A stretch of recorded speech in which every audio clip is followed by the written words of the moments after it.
Good afternoon. So this weekend we have Wildhorse Traverse coming up, which is my next event in the P.A.C.E Trail Series Quadzilla. So it is 52 kilometers and it runs from Kelowna to Naramata. You run through Okanagan Mountain Park. It should be quite spectacular. You run through the park. It's very remote, very rugged, not a super well used trail system. So it's kind of underdeveloped maybe. So it's kind of fun because there's, going over logs and kind of fighting the bushes as you go. And you end up down at the water about halfway, just under halfway. Then you climb back up, all the way almost to Chute Lake. And then you come back down to Naramata. So it's pretty significant elevation. You start basically at lake level and then you kind of roll, drop down, back to the lake, climb up, and then back down again. So it should be a very spectacular course and I am very much looking forward to it. So to start off, we will hit our gear. So there is some required gear for this event. So you had to have 1.5 liters of hydration. Originally it was 2 liters, but they knocked it back down because it won't be that hot for the event. I think there's a high of 16, maybe 19 degrees. So 1.5 liters of water is required when you start the race, so that'll be in here. You have to have an emergency blanket on you. You have to have a packable jacket you're either wearing or in your pack, and you need to have 400 calories worth of food on you. So as we go over in my fueling, you'll see that I will certainly not be short on the fuel or water category. So in addition to the required gear, I'll be wearing my AONG running pack as usual, very minimalist. I'm really going to be pushing the limits of its capacity for this race, but I think it should all still fit.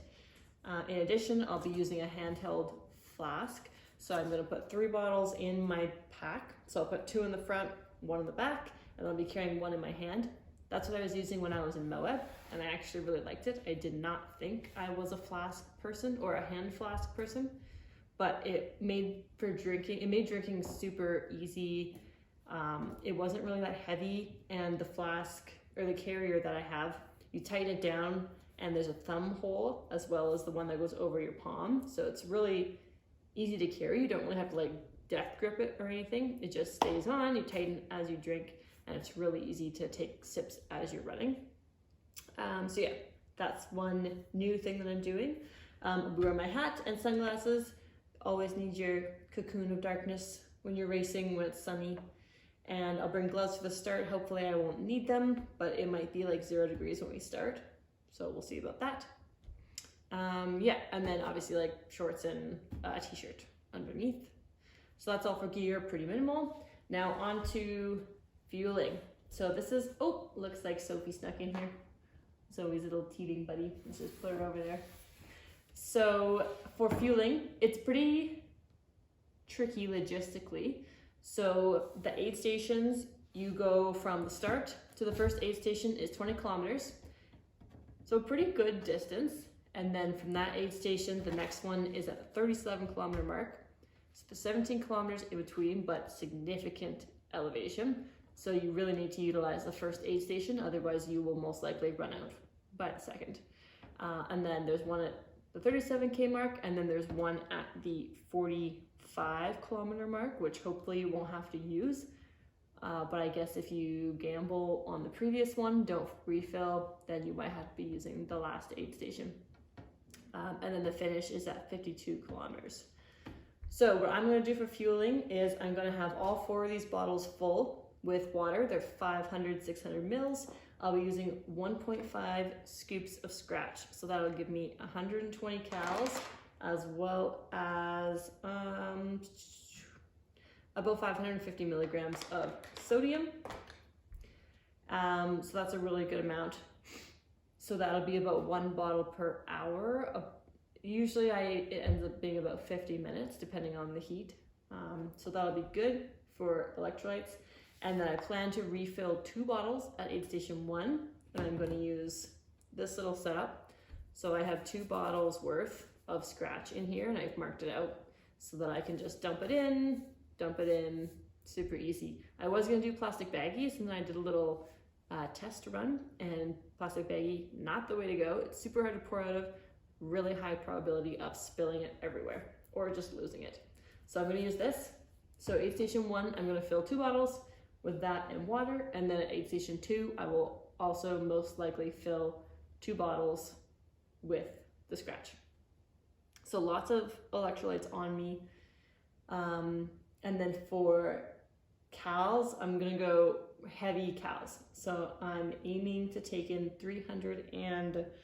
it'll be about 326 cals per hour. That is what I'm aiming for.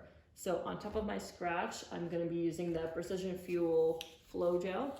So this has 10 servings in it. 1 serving is 120 cals, and I'm going to put it in these little goo flasks, which have the markings right on them to tell you how much you've taken.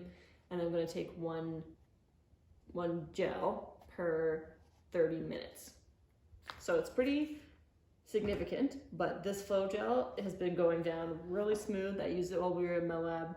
The flow, you just, one squeeze, you get a full gel's worth. Whereas the non-flow gel, it is a bit more work. You do have to kind of like suck it out a little bit to get the same amount, but you can't get the flow in the smaller ones.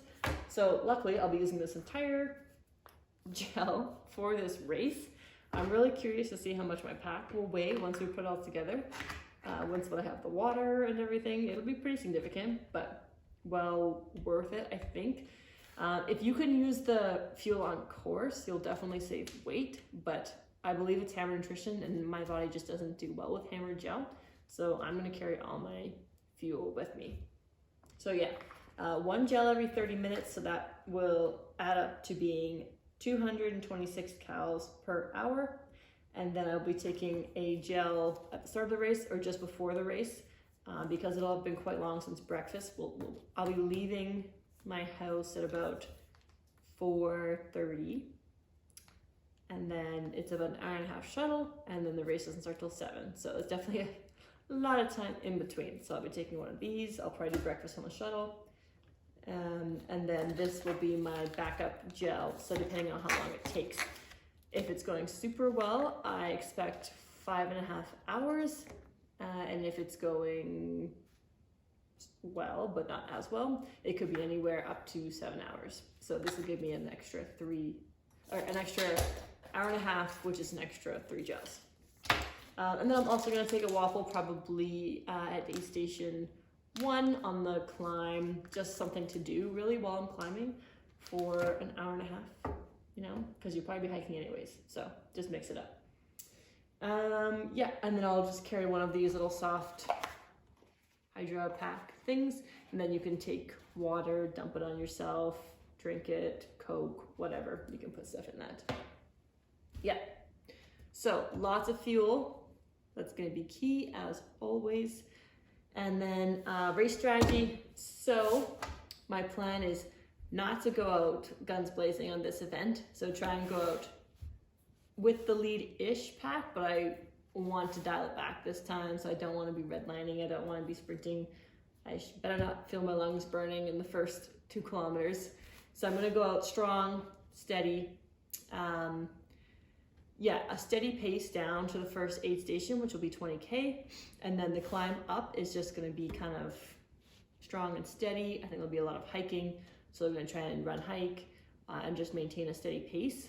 And then once I get to the second aid station, which is at the top of the climb, that's when I'm really gonna go for it. So it's about 15 kilometers from that aid station to the finish, all downhill.